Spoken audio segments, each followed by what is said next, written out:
Oi. Agora, para completar essa parte de introdução do curso de Física Nuclear de Partículas, vamos falar um pouco sobre diagramas de Feynman. É um recurso muito importante, muito forte. Nós não vamos usá-lo, no curso assim não faz sentido, mas como ele é muito interessante para representar e para tirar conclusões simples, será usado eventualmente para a gente tentar estudar os processos de colisão de partículas.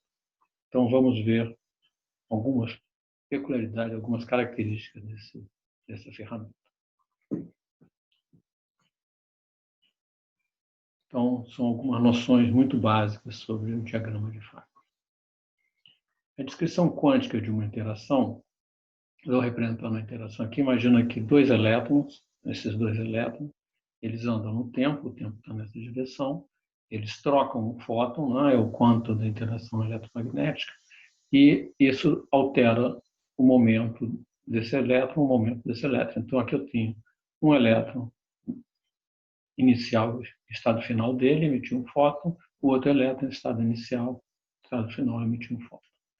O que a gente sabe é que, para calcular o espalhamento, eu tenho que calcular esse elemento de matriz, em que eu tenho conjugado a função de onda do estado final, o potencial de interação e a função de onda de estado inicial.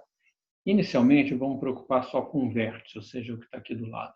Mesmo não me interessa o que o fóton vai fazer para frente, eu vou preocupar só com esse vértice para tentar entender um pouco como é que a gente representa isso. Essa função de onda, que a gente desse elétron aqui que não vão representar, ele tem aquele espinor e tem uma parte temporal. Né? A parte temporal vai fazer com que esse asterisco aqui seja idêntico ao psi da antipartícula, quando nós estudamos a equação de Dirac, que é simplesmente trocar a minha função normal, trocando t sobre o menos t, trocando isso aqui. Esse spinor depende da energia, momento e do spin. O spin a gente vai esquecer por enquanto, ele é meio, a componente do spin a gente não está olhando polarização agora, então eu vou, em geral, omitir, e da minha partícula eu vou chamar de U de P. Para a antipartícula, eu teria um U que seria menos E, mas eu vou chamar só U barra de P, então essa é uma notação usual. Nós teríamos aqui a função inicial, aqui eu tenho psi no estado final ou psi barra, eles são equivalentes, eu faço da mesma maneira. Mesmo que seja um elétron final, eu posso representar psi barra, porque seria equivalente a um pósito no estado inicial. Então, eu tenho um U barra no P final, e aqui o 1 do P inicial, eu não estou sabendo, estou distinguindo se é um pósitron ou se é um elétron.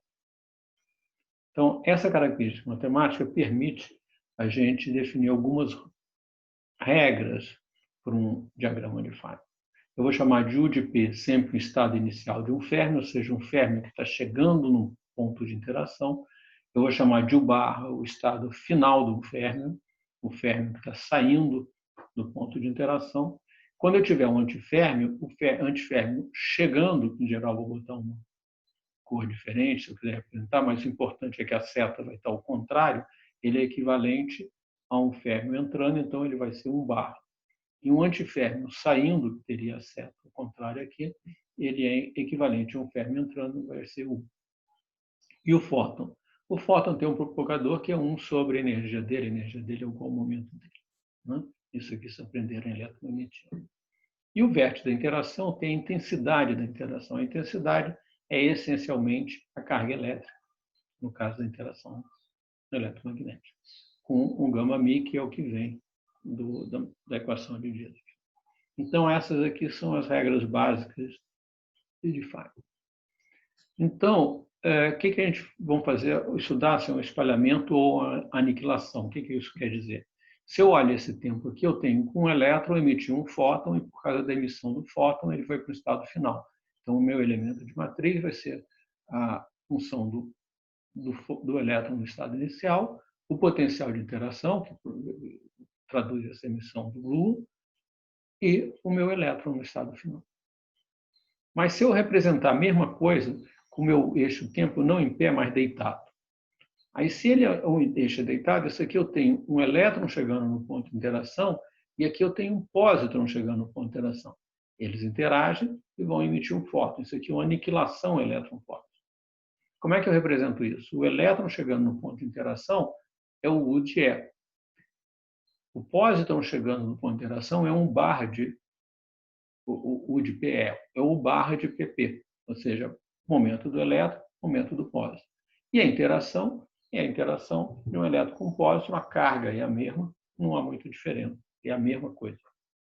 Então, a descrição matemática, né, desde que o momento do elétron aqui seja igual a esse momento inicial, o momento do pósitron aqui seja igual ao momento final do elétron aqui, eu tenho que as funções de ondas vão ser idênticas.